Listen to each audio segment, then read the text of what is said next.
अस्सलाम वालेकुम, मैं इमदाद सुन लो। अली अमीन गंडापुर के इस्तीफे के बाद खैबर पख्तूनख्वा असेंबली ने नए वज़ीर आला मुंतखब कर लिए और सोहेल आफरीदी साहब के वज़ीर आला मुंतखब होने और उनके जो पहला खिताब था उस खिताब के बाद ये कहा जा सकता है, समझा जा सकता है कि ये कंपनी भी नहीं चलेगी। गो के गवर्नर खैबर पख्तूनख्वा ने अभी तक अली अमीन गंडापुर का इस्तीफ़ा मंजूर नहीं किया, लेकिन उसके बावजूद असेंबली ने नया वज़ीर आला मुंतखब कर लिया। यानी हम कह सकते हैं कि कानूनी तौर पर एक वज़ीर आला अभी तक मौजूद है और असेंबली ने दूसरे वज़ीर आला का इंतखाब कर लिया। लेकिन इसके कई और आस्पेक्ट भी हैं, उस पर भी बात करेंगे। और जो सोहेल आफरीदी साहब की तकरीर है, जो खिताब है, वो ये बता रहा है कि मामला अब बदतरीन कन्फ्रंटेशन की तरफ जाएगा। यानी सूबाई हुकूमत वफाकी हुकूमत के साथ ख़तरनाक हद तक कन्फ्रंटेशन की तैयारी करेगी कन्फ्रंटेशन जिसकी तैयारी कर ली गई है, जिसके लिए सोहेल आफरीदी साहब को वज़ीर आला बनाया गया है। तो उसके बाद क्या होगा अगर खैबर पख्तूनख्वा में फ़ौजी ऑपरेशंस रोकने की कोशिश की जाती है दहशतगर्दों के ख़िलाफ़, या फिर जो उन्होंने तकरीर करके अफ़गानिस्तान की अपीज़मेंट की है, अफ़गानिस्तान की एक तरह से हिमायत की है पाकिस्तान की रियासत और पाकिस्तान की वफाकी पॉलिसीज़ के अगेंस्ट, तो उसका नतीजा क्या होगा। और अगर इनको रोका जाता, इनको वज़ीर आला नाम बनने दिया जाता, तो नतीजा क्या होता। सारे मामला पर बात करेंगे। और साथ साथ एक और बड़ा मामला पाकिस्तान को दरपेश है और वो है TLP का धरना, लॉन्ग मार्च जो मुरीदके में बैठा हुआ था और अब वो अपना वहाँ पर उनको रोक दिया गया था। और आज अल-फज्र सुबह एक क्रैकडाउन किया गया उनके ऊपर, पुलिस ने एक्शन लिया और उस एक्शन में गो कि वो मुरीद के GT रोड तो खाली करवाया गया, लेकिन उसमें हलाकतें भी हुई हैं, पुलिस की तरफ से शहादतें हुई हैं। पुलिस का क्लेम है कि 3 उनके शहीद हुए, एक SHO समेत, और दूसरी तरफ तो खैर बहुत बड़े क्लेम किए जा रहे हैं। लेकिन मजमूई तौर पर जो BBC रिपोर्ट कर रहा है कि 5 लोग, एक SHO समेत 5 हलाकतें हुई हैं। तो उस पर भी बात होगी, क्योंकि अब ये एहतजाज जो उसके जो को ख़त्म करने या धरने को ख़त्म करने के लिए होने वाले एक्शन के अगेंस्ट मुल्क भर में एहतजाज, और ख़ास तौर पर कराची में भी काफ़ी सारे हालात कशीदा, तो उस पर भी बात होगी आगे चल के। लेकिन पहले, क्योंकि एक और दरिया का सामना था मुझे, मुनीर में एक दरिया से पार उतरा तो मैंने देखा एक और बहरान का सामना। जब एक बहरान का ख़ात्मा होता है तो पाकिस्तान में तो ये चल रहा है और ये बड़े अरसे से चल रहा है। अली अमीन गंडापुर का वज़ीर आला बनना 2024 के इंतखाबात के बाद, और उसके बाद उनका वफाक के साथ अदम ताउन की पॉलिसी पर चलना, उसके बाद मुसलसल इस्लामाबाद के ऊपर चढ़ाइयाँ करना, और फाइनली अली अमीन गंडापुर साहब जो हैं वो इमरान खान साहब के अहकामात पर मज़ीद अमल दरामद करने से इनकारी हो गए। तो उन्होंने कहा था कि जी बस, इससे ज़्यादा मैं कुछ नहीं कर सकता। अली अमीन गंडापुर जब वज़ीर आला बने तो बड़ी भड़कें मारी जा रही थी, लेकिन अचानक पता चला कि वो तो कोर कमांडर हाउस में गए थे मुलाकातें करने खुफिया। तो उन्होंने कहा कि जी वो मुलाकात नहीं थी, वो तो इफ्तार पार्टी थी। अब वो इफ्तार पार्टी जो है वो रात को 11 बजे के बाद तो नहीं होती, लेकिन बहरहाल इफ्तार डिनर था।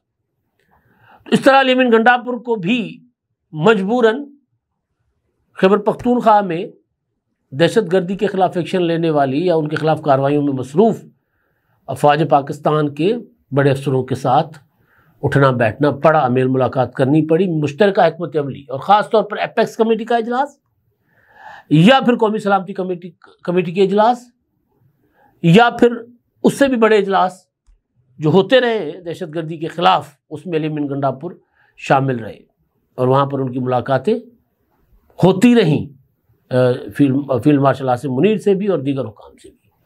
अब सोहेल आफरीदी साहब आए हैं, उन्होंने आते ही इमरान खान साहब का रांझा राजी करने वाली तकरीर की है। उस तकरीर में उन्होंने जो कुछ किया कहा है वो मैं आगे चल के आपको बताता हूँ, लेकिन मैंने अपने व्लॉग्स में एक गुजारिश की थी और ये बात मैंने बैठक में भी तकरार के साथ कही थी कि अगर तो सोहेल आफरीदी को लाने के जो इमरान खान साहब के 2 मकासद हैं उस पर सोहेल आफरीदी साहब अमल करना चाहते होंगे तो उनको वज़ीर आला मुंतखब होने दिया जाए, क्योंकि नंबर भी उनके पास पूरा है, जोड़ तोड़ और लोगों को फ्लोर क्रॉसिंग करवाना, फ्लोर क्रॉसिंग तो नहीं होगी, आज़ाद हैं, लेकिन बहरहाल वफादारी लोगों को तब्दील करवाना, उस पर एफर्ट के जाने के बजाय 1-2 माह की 3-4 माह का खेल होगी और 3-4 माह के खेल में पता चल जाएगा सोहेल आफरीदी वो कर रहे हैं जो इमरान खान उनसे चाहते हैं, तो रियासत के पास पीटीआई के अगेंस्ट एक तगड़ा हथियार आ जाएगा। या फिर अगर वो ये नहीं करते तो इमरान खान साहब एक और अपनी चाल अपने गले पड़ते हुए देखते, चाल उल्टी पड़ते हुए देखते। तो मैंने ये कहा था कि जी ये क्योंकि 22 अरकान का तोड़ना और केपीके की असेंबली में सब जो पीटीआई के साथ लोग खड़े हुए हैं वो ज़ाहिर है हर तरह के मामलात देख भाल कर यहाँ तक आए हुए। वैसे केपीके में कोई इस तरह की सख्तियाँ हुई भी नहीं, लेकिन बहरहाल तो वो अरकान टूटना उनके लिए मुश्किल था। एक तो अगर रियासती कोई मैसेज होता, कोई जो पीटीआई इल्ज़ाम लगाती है पैसे से ख़रीद लो, ये भी होता तो भी उसके बाद जो कल्ट है पीटीआई का इमरान खान का, वो उनके लिए बड़ा खौफनाक और ख़तरनाक होगा। तो उसकी वजह से वो नहीं टूटेंगे। जब वो नहीं टूटेंगे तो इस तरह की कोशिश ही नहीं करनी चाहिए। दूसरा, अपोजिशन, मौलाना फजल रहमान साहब के अपने उम्मीदवार, मुस्लिम लीग नून के अपने उम्मीदवार, पीपल्स पार्टी के अपने उम्मीदवार, लेकिन अगर वो कर भी लेते किसी मुतफ़िका उम्मीदवार पर इत्तफाक, किसी एक को, मौलाना फजल रहमान साहब के भाई को या किसी और को, पीपल्स पार्टी या मुस्लिम लीग नून के एमपीए को वज़ीर आला मुंतखब करवा भी लेते किसी भी तरीके से 22-23 लोग तोड़ के पीटीआई के, तो भी वो हुकूमत चलाना उनके लिए बड़ा मुश्किल होता है। वफाकी हुकूमत का मामला और है, केपीके के मामला और है। वो बिल्कुल वही सिनारियो, वही सूरत हाल बन जाती कि अपने वोट देने वाले इत्तेहादी भी लेग पोलिंग कर रहे होते और फिर कश्मीर की तरह पीटीआई जत्थे लेकर आकर सड़कों पर बैठ जाती, क्योंकि वहां पीटीआई की मकबूलियत तो आज भी उसी तरह खड़ी है। उसमें बहुत ज्यादा कमी कोई नहीं आई, थोड़ी बहुत आई होगी लेकिन नहीं आई। तो ये सूरत हाल हो सकती थी, इसलिए मैंने कहा था कि इनको मुंतखब होने दिया जाए। हाँ, कल जो चीजें सामने आई जिस पर मैंने आज सुबह का व्लॉग किया कि पीपल्स पार्टी के पास ताउन के लिए पीटीआई का चलकर जाना, असद कैसर का या जुनैद अकबर का नून लीग और जेयूआईएफ के पास चलकर जाना ताउन के लिए, वोट के लिए कि आए मिल बैठकर सूबे को संभालते हैं, सूबे को चलाते हैं, ये इमरान खान के नज़रिए के साथ, इमरान खान साहब की नज़रिया तो खैर इमरान खान साहब का कोई है नहीं, इमरान खान साहब की सोच के साथ बगावत है। ये मैंने आज सुबह का व्लॉग किया था, क्योंकि इमरान खान साहब कहते हैं चोर है, उचक के डाकू है, इनके साथ मैं नहीं बैठूंगा। तो उनके पास ये जाकर ताउन की खैरात मांगना, आपके पास 90 नंबर था, आपने 93 का नंबर था, आपने 90 वोट ले लिए, स्पीकर ने वोट नहीं दिया, एक आध अरकान बवजह नहीं आए होंगे, क्योंकि एक आध रुकन के टूटने से फर्क नहीं पड़ना, इस वजह से ये नहीं कहा जा सकता कि वो कोई बागी हो गए। तो स्पीकर का वोट वैसे भी नहीं होता, अगर कोई टाई हो जाए तो स्पीकर वोट करते हैं।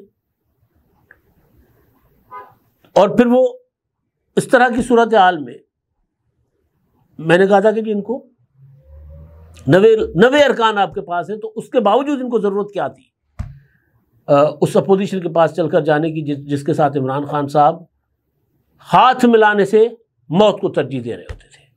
ये भी कहते हैं मैं इनसे बेहतर नहीं, मर जाऊँ, मैं इनके साथ नहीं बैठूंगा।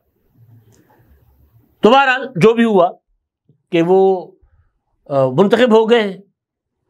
अब वो जो कह रहे हैं कि जी मैं फौजी ऑपरेशन की इजाज़त नहीं दूंगा, आज उन्होंने खिताब किया सोहेल आफरीदी साहब ने, उन्होंने कहा है कि अफगानिस्तान के साथ हमें दोस्ताना ताल्लुकात रखने होंगे। अफगानिस्तान की जारहियत के ऊपर वो बात नहीं कर रहे। अगर वो बात कर रहे हैं तो अपने कायद, अपने लीडर इमरान खान साहब की तरह इल्ज़ाम अपने मुल्क पर दे रहे हैं कि जी क्योंकि हमने अफगानिस्तान के साथ ताल्लुकात ठीक नहीं रखे, क्योंकि हमारे वजीर खारजा बिलावल भुट्टो जो है अफगानिस्तान नहीं गए, क्योंकि पिछले इतने अरसे से अफगानिस्तान हमारा कोई रहनुमा नहीं गया। हालांकि झूठ है, पिछले दिनों इसहाक डार साहब होकर आए थे पाक इंडिया जंग के दौरान, मुझे तो कर क्या है। और हम कोशिश करते रहे, हर वक्त राब्ता करते रहे, उनको बताते रहे, हमारा वजारत खारजा, हमारी हुकूमत, हमारे इंटेलिजेंस के इदारे कि भाई देखें ये अनासर आपके मुल्क, आपकी धरती को हमारे खिलाफ इस्तेमाल कर रहे हैं, और आपकी हुकूमत, आपकी इंतज़ामिया इनको हर तरह की सपोर्ट और सहूलतकारी फराहम कर रही है। वो उसको ही अक्सर इग्नोर कर जाते हैं अपने लीडर की तरह खिताब में, और वो कहते हैं कि जी पाकिस्तान अफ़गानिस्तान के साथ ठीक नहीं कर रहा, अफ़गानियों के साथ हम ठीक नहीं कर रहे, वो 40 साल से यहाँ बस रहे हैं और हम उनको अचानक निकाल रहे हैं। भाई देखें, उनको निकाला जा रहा है जो लीगल है। और दूसरी चीज़ ये है कि 40 साल अगर कोई यहाँ रहे और उनमें से अगर कोई जराइम पेशा अफराद हो उनको, और जो दहशतगर्दी में मुलविस हो या यहाँ पर किसी भी किस्म की नाजायज़ सरगर्मी में मुलविस हो, या नाजायज़ तौर पर, बेशक पुरअमन हो, नाजायज़ तौर पर पाकिस्तान आए हो, उनको ये कहा जा रहा है कि जी आप वापस जाएं, वापस जाकर आप पनाह लेनी है ना आपने, तो कानूनी तरीके से आ जाए। दुनिया का कौन सा मुल्क ऐसी इजाज़त देता है? तो ये उनका दर्द इनको है कि उनको सिर्फ निकाला जा रहा है, लेकिन वो अफ़गानिस्तान की हुकूमत, टीटीपी मिलकर हमारे बच्चों को शहीद कर रहे हैं, हमारे जवानों को शहीद कर रहे हैं, अफसरों को शहीद कर रहे हैं। उनका इनको दर्द नहीं है, ना उसका जिक्र करते हैं। वो ये कहते हैं जी वो हमारे जवान हैं, हमारे। भाई कौन शहीद कर रहा है? किस पॉलिसी की वजह से शहीद कर रहा है? कौन सपोर्ट कर रहा है? आज भी वो अफगानिस्तान के साथ ताल्लुकात और अपना पड़ोसी मुल्क के साथ ताल्लुकात ठीक होने चाहिए, बिल्कुल से कोई एतराज़ नहीं है इस पर। लेकिन वो पड़ोसी मुल्क के वजीर खारजा इंडिया में बैठे हों और वहाँ से इंडिया से लाशरी लेकर वो हमला करके हमारी सरहदों को पामाल करके हमारे 23 जवानों को शहीद कर दें, तब भी खैबर पख्तूनख्वा के वज़ीर आला अगर ये कहें कि जी क्योंकि मेरे लीडर ने कहा है कि अफ़गानिस्तान के साथ ताल्लुकात ठीक हो, अफ़गानिस्तान के पास को हम जाकर तरले करें, मिन्नतें करें, पाँव पकड़े, ऐसे तो नहीं होता। ज़ाहिर है हमें कोई छोटी मोटी रियासत तो नहीं है, 25 करोड़ लोगों का मुल्क है, हर तरह की हमारे पास, हम किसी हवाले से किसी के मोहताज नहीं है। वो तो गलत पॉलिसी की वजह से मकरूज हो गए। हमारे पास सब कुछ है। हमारी अगर पॉलिसीज ठीक हो तो हम दुनिया के किसी मुल्क के मोहताज नहीं हो सकते। हम दुनिया को खिला सकते हैं।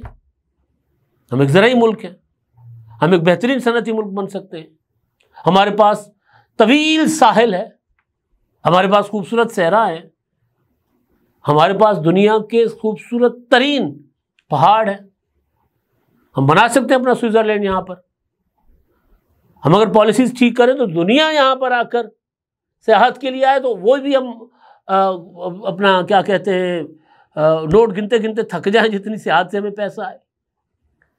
ट्रांजिट ट्रेड हो, रेल हो, सेंट्रल एशिया से यूरोप की तरफ, इधर से बीच में से ईरान से वो जो पुराना मंसूबा था, या जो यूके की तरफ बरतानिया बस जाया करती थी कोयटा से, वो रूट हम बहाल कर लें। हमारे पास तो बहुत कुछ है। हाँ, हमने पॉलिसियाँ नहीं बनाई। हम किसी के मोहताज मुल्क नहीं है अफगानिस्तान की तरह। उनके पास कुछ नहीं है सिवाय पहाड़ों के। हाँ, उनके पास अगर वो एक पुरअमन मुल्क के तौर पर रहें तो अगेन उनका वो जो स्ट्रेटेजिक लोकेशन है वो भी बड़ी ज़बरदस्त है, वो भी बड़ा कमा सकते हैं। अगर वो इससे हट जाएं ये मुहिम जोइयों से, तो हम क्यों जाकर तरले करें। तो मैंने गुजारिश ये की थी कि जी ये कंपनी नहीं चलेगी। और मैंने जब दोस्तों को कहा था कि अगर ये मुंतखब होते हैं, जो इमरान खान ने इनको हिदायत की है कि रियासत के साथ अदम ताउन की पॉलिसी पर चलना है, रियासत से कन्फ्रंट्रेशन में जाना है, तसादुम में जाना है, इस्लामाबाद पर हमले करने, एक नोटिफिकेशन निकाल देना है कि जी फ़ौज यहाँ से निकल जाए, ये है ना, हम इजाज़त नहीं देंगे का मतलब क्या है। अगर ऐसी कोई हरकत करेंगे तो उसके बाद रियासत के पास एक ठोस जवाज़ होगा इनके खिलाफ एक्शन करने का। अभी अगर रोक दिया जाता तो मजलूम बनते।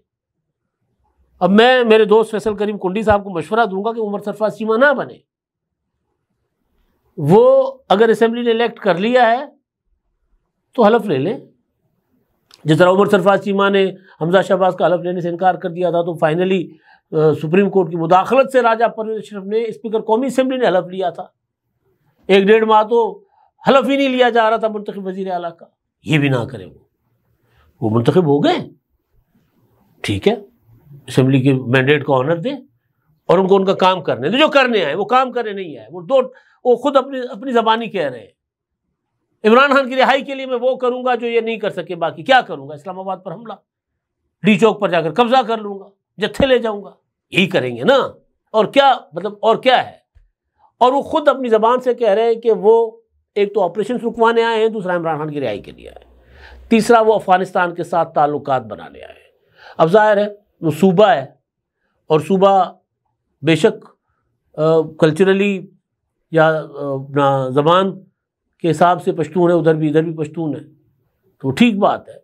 अगर वो दोनों अपना हमआहंगी के साथ, भाईचारे और दोस्ती के साथ दोनों मुल्क रहते हैं तो कल्चरली एक वो है। अब ये अगर यहाँ पे हम कहें कि जी उधर भी पंजाबी सिख बैठे हुए हैं, पंजाब है, इधर भी पंजाब है, तो इनको इजाज़त दे दे कि इंडिया के साथ ताल्लुकात जितने भी हो, हमने अपने पंजाब के साथ ताल्लुकात ठीक करने। मरियम नवाज साहबा कहेंगे जी मैं तो जाकर बैठ जाऊंगी चंडीगढ़, अमृतसर जाके बैठ जाऊंगी। ये नहीं होता, वफाक इस तरह नहीं चला करते। तो मैं ये गुजारिश किया करता था कि जी ये आएंगे, खुद रायता फैलाएंगे, उसके बाद सफाई करने वाले दूसरे आ जाएंगे, फिर रायता भी जाएगा, रायता वाले बर्तन भी जाएंगे, फिर ये हुकूमत फिर नहीं चलेगी, ये कंपनी फिर नहीं चलेगी। फिर रियासत के पास कोई ठोस जवाब होंगे इनके खिलाफ बड़ी कार्रवाई करने के, और वो कार्रवाई मुमकिन तौर पर पीटीए को कलअदम करने की कार्रवाई भी हो सकती है, बड़ा कुछ हो सकता है। अच्छा जी, अब मुरीदके में जाकर बैठ गए थे टीएलपी के लोग, और साद रिजवी साहब की क़यादत में अलकुद्स मार्च था उनका, या अक्सा मार्च, उसकी इसराइल के ख़िलाफ़, फ़लस्तीन की आज़ादी के लिए, और जो मुआहदा हो रहा है उसके ख़िलाफ़, जिस मुआहदे पर दस्तखत करने के लिए वज़ीर आज़म साहब गए हुए हैं मिस्र, शर्म शेख। बहरहाल मुख्तसर ये कि जी उन्होंने यहाँ से निकलना था, 2-3 दिन पहले पुलिस ने एक्शन किया रोकने के लिए, लेकिन बहरहाल तमाम एक्शंस के बावजूद ये निकल गए और मुरीद के जाकर बैठ गए, क्योंकि आगे से इनको कॉर्डन कर दिया गया था। आज अल सुबह पुलिस ने एक्शन किया है, क्योंकि रोड खुलवाना था। उसमें र्यूमर्स तरह तरह की आ रही है, और तहरीक इंसाफ, टीएलपी वाले तो चले मुतासरा फरीक हैं, वो एक पार्टी हैं, पीटीआई वाले मान ना मान मैं तेरा मेहमान की तर्ज पर ना, उन्होंने वही करना शुरू कर दिया ड्रामा जो उन्होंने 26 नवंबर को डी चौक के हवाले से किया था कि जितने 100 लोग मारे गए, इतने 100, इस तरह कुछ नहीं हुआ। हलाकतें हुई हैं, इधर से भी हुई हैं, उधर से भी हैं, दोनों तरफ से अलग अलग क्लेम है, हालात कशीदा हैं, लेकिन जत्थेबाजी रियासत इजाज़त उसकी नहीं देती। आज जो उनकी तकरीर थी एक्शन के दौरान साद रिजवी की कि जी गोलियां मत चलाएं, आप हमारे भाई हैं, आपको आपकी माओं का वास्ता, आपको अल्लाह का वास्ता, गोलियां मत चलाएं। हम वो मुज़ाकरात के लिए कल से शायद कह भी रहे थे, लेकिन वक्त शायद निकल गया था, क्योंकि वक्त की बात होती है, वक्त निकल गया था, और शायद फैसला साहब ने फैसला कर लिया था कि हर बार मुज़ाकरात करके, और वो जो पुलिस वाले शहीद हो जाते हैं, मार दिए जाते हैं मॉब के हाथों, उनके खून के ऊपर कंप्रोमाइज़ करके कब तक रियासत चलाई जा सकती है। हमने देखा गाड़ियों के ऊपर जत्थे जो है कब्जा करके पुलिस की गाड़ियों के ऊपर ले जा रहे हैं, पुलिस वालों को मार रहे हैं, डंडे मार रहे हैं, ये कर रहे हैं, वो कर रहे हैं। SHO आज शहीद हो गए, उसके बाद शायद सख्त एक्शन हुआ।